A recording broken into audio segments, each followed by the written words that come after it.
Bonjour, aujourd'hui je vais vous raconter un petit peu mon histoire et mon parcours, comment un Corse qui a été élevé dans le catholicisme et dans les traditions chrétiennes peut aujourd'hui, à 32 ans, être le président de l'association Corse-Israël, avoir foi en la Torah d'Israël, porter une étoile de David, alors que je ne suis pas juif, je suis toujours corse. Donc je vais vous raconter un petit peu comment j'en suis arrivé là, étant donné que beaucoup de personnes me posent des questions et s'étonnent, parce que, comme on le sait, la Corse, il y a des traditions chrétiennes très très fortes ici, et tout le monde est élevé dans le catholicisme, donc comment les gens se demandent un petit peu, c'est très rare, hein, c'est vrai de voir un Corse qui porte une étoile de David. Donc par cette vidéo, je vais essayer d'expliquer un petit peu mon histoire, mon parcours, et comment j'en suis arrivé à être finalement un serviteur d'Hachem et un allié d'Israël. Donc moi, comme tous les Corses, j'ai été élevé dans le catholicisme. Donc j'ai été baptisé, très jeune on m'a mis au catéchisme, etc. Donc j'ai une éducation très, très catholique. Et il faut dire que en étant adolescent, j'ai pas trop véritablement cherché le pourquoi du comment. Je veux dire, j'étais chrétien, je portais une croix autour du cou, puis voilà, ça s'arrêtait là. Les questions sont venues beaucoup plus tard. Disons que tout ce que j'avais pu apprendre finalement de la religion chrétienne, c'était quoi? C'était, voilà, au niveau de Jésus, il est venu, il a pris sur son dos tous les péchés de l'humanité, il nous a sauvés, il faut croire en lui pour être sauvé. Et la promesse, bien entendu, d'un monde meilleur, au paradis, etc.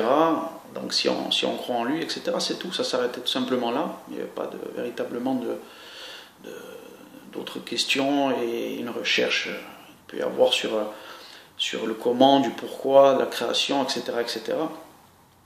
Donc après, au niveau des Juifs, quelle était l'image que j'avais? Comme tout chrétien, bien entendu, voilà, j'avais reçu l'éducation catholique, donc c'était quoi? C'était les Juifs n'ont pas reconnu Jésus, c'est pour ça qu'ils ont été punis, c'est pour ça qu'ils ont été chassés de leur terre, c'est pour ça le temple a été détruit, c'est pour ça qu'ils sont condamnés à errer sans patrie, etc., etc. Donc toute la propagande catholique classique qui a tenté finalement de se substituer à Israël, donc de s'approprier finalement la Torah en rajoutant un Nouveau Testament et se proclamer la nouvelle Israël, donc le Vérus Israël. Donc tout ça, après, je l'ai compris bien plus tard. Je n'avais pas véritablement conscience encore quand j'étais plus jeune. Mais c'est petit à petit, donc en grandissant, que les questions sont venues. Et donc en prenant de l'âge, j'ai des questions existentielles à un moment donné que je me suis posées. Donc le pourquoi de la création, pourquoi ce monde, qui suis-je, qu'est-ce que c'est une âme, un corps, etc., etc. Les relations humaines, beaucoup de questions. C'est quoi Dieu véritablement? C'était très abstrait. Donc j'avais véritablement besoin de comprendre les choses. Et finalement, de fil en aiguille, donc j'effectuais beaucoup de recherches, etc. Je me posais beaucoup de questions, un véritable besoin, une soif de connaissance et de savoir le pourquoi. Et un jour, j'arrive à la Kabbale, donc. Et là, c'est une véritable révélation, malgré tout ce que j'ai pu entendre là. C'est ça qui est assez extraordinaire. C'est que malgré la diabolisation qui était faite sur les Juifs et sur la Kabbale, etc., c'est Lucifer, c'est Satan, hein. Donc moi, ça ne m'a pas fait peur du tout. Au contraire, j'ai dit puisque c'est Satan, on va voir un peu ce qu'il raconte, Satan. Donc j'ai fait des recherches sur la Kabbale, et là, je m'aperçois une révélation. Abraham, le père fondateur de la Kabbale. Abraham, qu'on entend parler souvent dans la Bible, mais on ne nous a jamais dit qu'Abraham était le père fondateur de la Kabbale. Donc je m'aperçois qu'il y a 5000 ans, donc, en Mésopotamie, il y a cet homme qui recherche la raison de sa propre existence et celle du monde. Et donc c'est lui qui a intitulé le premier livre de Kabbale, qui s'appelle le Sefer Yetzira, donc le livre de la création. Et donc dans cet ouvrage, il rédige les lois qu'il découvre, les lois de la réalité spirituelle, donc du fonctionnement de l'âme, les lois qui régissent notre relation à cette force spirituelle. Donc tout ça, petit à petit, mon âme a adhéré de suite, et là, de suite, il y a eu comme une révélation. Je savais que c'était véritablement là que j'allais trouver les réponses à toutes mes questions. Donc, de fil en aiguille, j'ai commencé à étudier la Kabbale. Je me suis aperçu, donc, je ne savais pas que la Kabbale était ce qu'on appelle les secrets de la Bible. Donc, le Sod, c'est-à-dire le quatrième niveau de lecture de la Torah et de la Bible hébraïque. Donc, je pensais que c'était quelque chose comme tout chrétien catholique, qui n'avait absolument rien à voir. Parce que toutes ces choses, on nous les cache, on ne les dit pas lorsque l'on est chrétien. On ne parle pas de la Kabbale, rien du tout. Voilà, c'est Jésus, c'est uniquement ça, et tout ce qui est en rapport avec l'exégèse juive est véritablement caché, et donc je ne savais pas tout ça. Donc je commence à étudier la Kabbale, et là voilà, les réponses viennent, j'apprends comment le monde a été créé, déjà là ça a été une révélation extraordinaire, j'apprends que la faute dans ce qu'on appelle la Genèse, dans Bereshit, dans la Torah, la faute d'Adam et Ève finalement est programmée. C'est une faute qui est inhérente à la création. Justement pour permettre à l'homme Dieu s'est volontairement voilé et a finalement pris une distance avec ce monde pour laisser l'homme le libre arbitre et finalement, par son mérite, par son travail, pouvoir revenir à lui. Et c'est là que rien que ça a été une révélation extraordinaire pour moi, pouvoir comprendre que finalement, Dieu a créé ce monde, et il a laissé finalement la possibilité à l'homme de le parachever. Et c'est sa volonté, que ce soit l'homme qui parachève la création. Donc là, ça change tout pour moi, parce que je comprends finalement que chaque individu a une mission sur Terre déjà, donc il est impliqué, ce qui n'était pas le cas dans le christianisme, parce qu'on nous dit qu'il y a quelqu'un qui est venu il y a 2000 ans pour tout réparer, donc il n'y a plus aucun travail. Il prend tous les péchés sur lui, donc moi je n'ai plus aucun travail sur Terre, et de toute façon on nous dit que plus tard il y aura le paradis, un monde promis ailleurs, d'où sa phrase, donc à lui, à Jésus, mon royaume n'est pas de ce monde, donc finalement il n'y a plus personne qui est impliqué dans ce monde.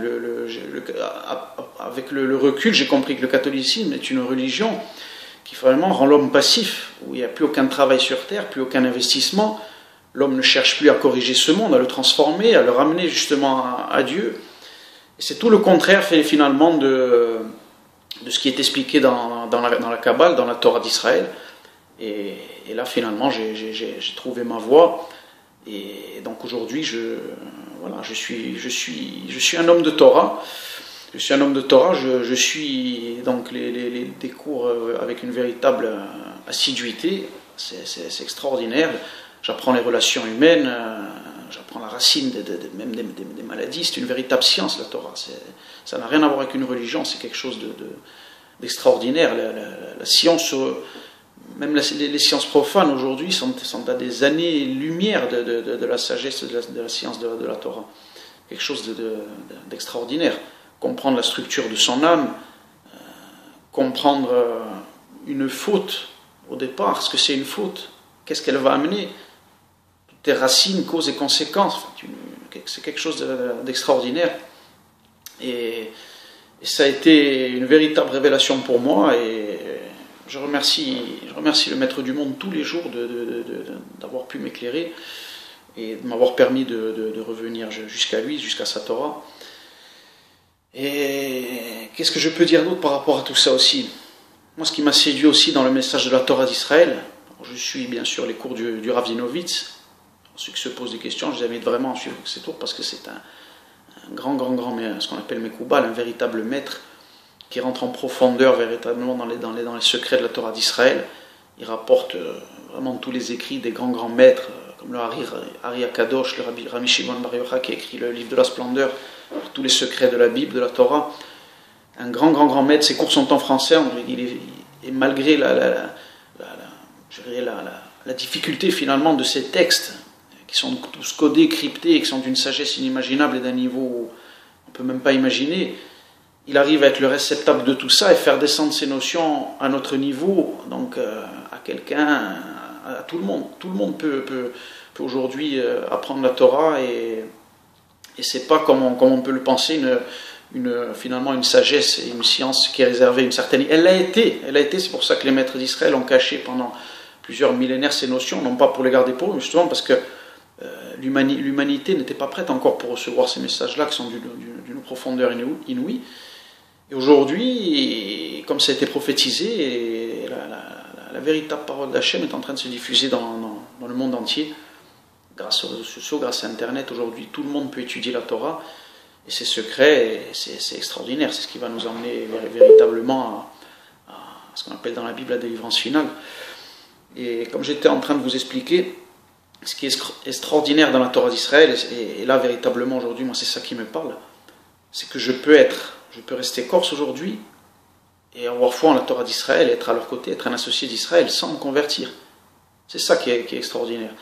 Il n'y a pas de prosélytisme dans le judaïsme.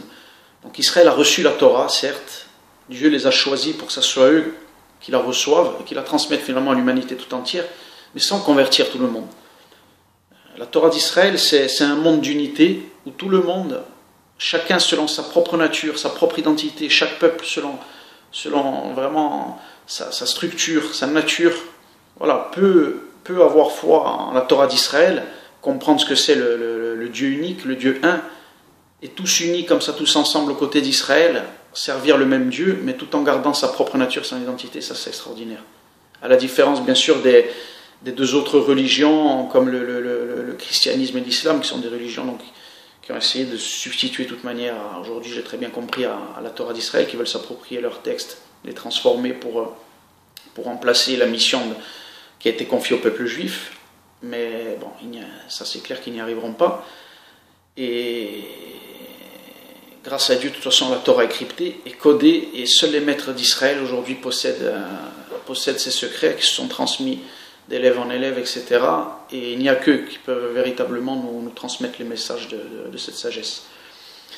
Mais comme je vous l'explique, dans les deux autres religions, le christianisme et l'islam, ce sont des religions prosélytes où on veut convertir tout le monde.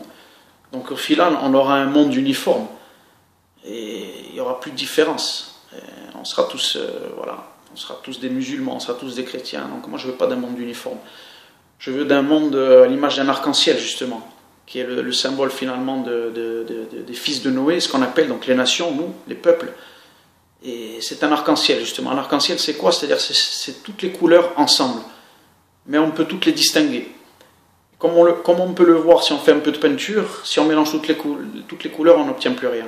Et ça, c'est ce que veut nous emmener finalement les régimes totalitaires et les religions prosélytes qui veulent un monde uniforme où il n'y a plus de différence.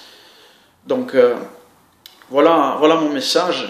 Moi, le message que je veux vous faire passer, c'est que si aujourd'hui tout simplement vous traversez à un moment donné un passage où vous posez des questions véritablement existentielles, allez sur le site du Rav Dienowitz, écoutez ce que le peuple juif a reçu, écoutez ce que c'est la Torah d'Israël qui a été transmise à Moïse, la vraie, écoutez ce message qui est universel.